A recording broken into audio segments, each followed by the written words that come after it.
O'zi organizm tishlarni qanday himoya qiladi? Biz bilamizki, tish tirik organ. Uning usti eng qattiq emal qoplam bilan qoplangan.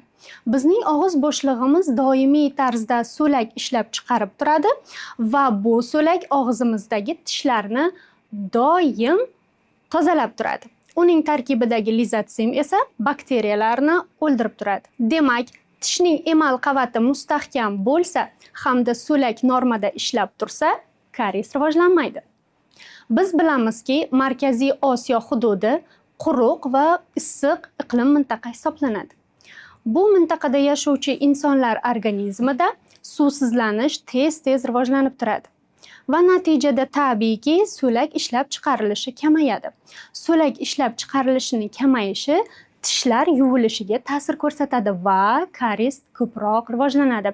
Demak, issiq iqlimli o'lkada yashovchi insonlarda karies kasalligi ko'p uchraydi. Shunday ekan, biz tish gigiyenasiga boshqa hududlarga nisbatan ko'proq e'tibor berishimiz kerak.